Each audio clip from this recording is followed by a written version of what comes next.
With the recent legalization of water space jump, the any percent glitchless route has become very similar to the no major glitches route prior to the discovery of short boost. If you're familiar with the no major glitches route and you're interested in running the glitchless version of it, this guide is for you. I'm going to be assuming that you already understand the macro route of no major glitches, and we're going to be going over the differences between the two routes so that you can get started running any percent glitchless without too much hassle. If you run a lot of categories, some of this information may be redundant for you, but I want this guide to be accessible for people who only have experience running any percent no major glitches prior to the discovery of short boost. First up and most obvious, we're going to be going through the intended route of Artaria, so make sure that you don't pseudo-wave at the top of the climb. Go into the hole and fight the broken Emmy. After the broken Emmy, we're going to be skipping another pseudo-wave and instead going down. While the water is draining, there's a slight optimization you can do to get up to this ledge faster. Afterwards, you're going to be following a very straightforward charge, magnet, cloak route. Remember that you're only going to have access to cloakless water ass, which is much more difficult. There's no shame in taking the bottom route for now. There are 2 cutscenes on the second loop through Artaria that you may not be used to skipping. Make sure to be attentive. After Artaria is Cataris, which you can traverse in your usual fashion, making sure not to pseudo-wave any switches. Collect the Wide Beam, Morph Ball, Varia Suit, Diffusion Beam, Grapple Beam, Bombs, and Flash Shift without any major changes to your route. Remember not to pseudo-wave or do any water bomb jumps on your way, but again, remember, both Atom Skip and Backdoor Flash Shift are legal.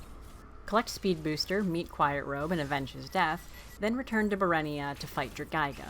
Instead of having to use the Grapple Beam to get up to Drogyga, there is a Speedkeep you can do.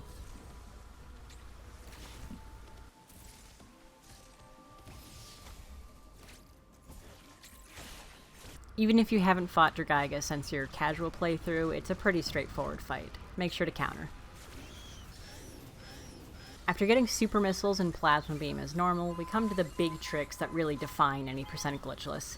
First up is Glitchless Early Ice. After grappling to the ceiling in the Emmy Zone, you're going to want to go right instead of left to exit the Emmy Zone. After getting onto the right side of this room, you're going to want to wait for the bomb block to reform. Once it does, lay a bomb and start running to the right, charging Speed Booster and opening the door on your way. Inside the map room, wall jump off the right wall to change your direction heading left. From here, there are 2 different ways of keeping your speed. The first method, which I personally find more difficult, is to slide and then morph down these ledges, which allows you to keep your speed. The method that I find slightly easier is to, after the wall jump, morph mid-air. Then, right as you're entering the door, do a small jump. This will cause you to either very slightly clip the ledge, or bypass it entirely. Either one will keep your speed. Just like the other method, you enter the hole and you're going to want to jump right towards the end of the hole so that you bonk your head on the ceiling and land on the floor below. Once you get through the Emmy Zone door, you're going to want to do a very big jump to get over the gap. Do not unmorph until you actually land on the ground on the other side. You should still have your speed. You can then jump up that ledge, go through the door, and jump up another ledge. I recommend storing your Shine Spark here. Once you've done so, you're going to want to make a very quick ascent through the left side of the room to exit the Emmy Zone. Afterwards, get into the water and Shine Spark straight to the left.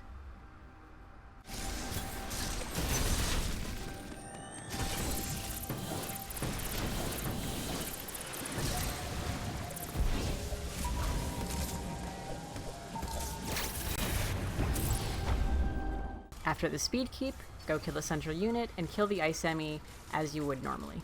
With Ice Missile in hand, head to Ferenia just like you would normally. We're about to get early space. In Ferenia, go ahead and Speedkeep straight past where you would normally pseudo-wave. Instead, we're going to take the back door for space. This is a very fundamentals heavy trick. I promise you already know almost everything that you need to make this work, you just need to put it all together. The method I found easiest is to do a coyote jump off of a slide from the ledge. With your vertical momentum, morph midair, lay a bomb, and return to ledge. You're going to need to have confidence in your movement because this is a very tight trick. For the second block, we're going to be repeating the same basic motion, but going a little bit higher with our jump. For the last bomb, we're actually going to delay our morph for a bit. Do the coyote jump, and go into the hole. Wait until you're falling down, and right about to exit the hole. Do a wall jump. It will work off of the left side if you're down far enough. After that wall jump, do a very quick morph, lay a bomb, and again, return to ledge. Finally, repeat the motion that you just did, but this time, do not morph. If you did it with the right timing, the first bomb block will form underneath your feet. All you have to do is crawl up and get space jump.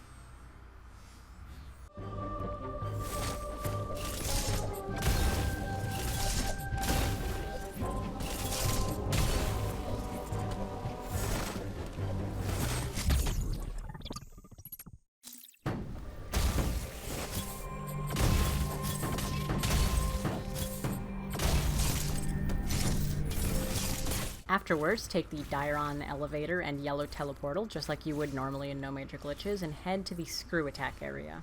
This is where the recently legalized water space jump comes into play. You'll see on the right side this sort of reverse staircase. We're going to be using water space jump to gain height from one ledge to the next, and finally escape.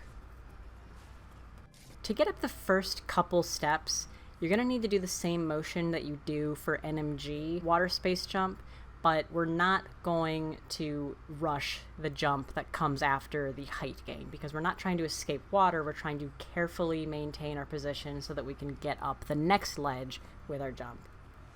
If you can make it up the first two steps but you're having trouble escaping the water, something that's easy to do is simply return to the ledge that you would normally grab with the water bomb jump in No Major Glitches, and then do the normal No Major Glitches style water space jump. In order to actually get to the screw attack, you're going to need to shine spark up out of the water. Luckily, there's a very long runway you can use to charge your speed booster. When you do so, I recommend going all the way to the right and breaking this blob, since you're not going to be able to do the flipper pseudo later. May as well get it out of the way now. You have a kind of lenient window for the shine spark, but not too lenient. I like to hole in one by doing a spin fall and then morphing right as you enter the water. You almost always end up in the hole.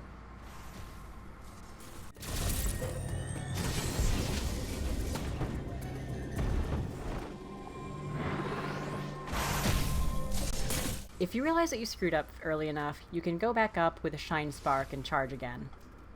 If you find yourself without a shine spark trapped in the puddle, you can't escape with water bomb jump, and the water's too high to do an out of water bomb jump. What you can do instead is go into the tunnel and do a coyote unmorph jump to grab the ledge.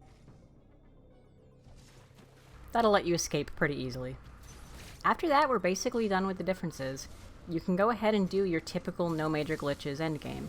Get Gravity, fight Golzuna, remember not to reverse grapple in Hanubia, fight Eskew, Red Chozo, Gold Chozo, Ravenbeak, and make your great escape. Have fun running, guys!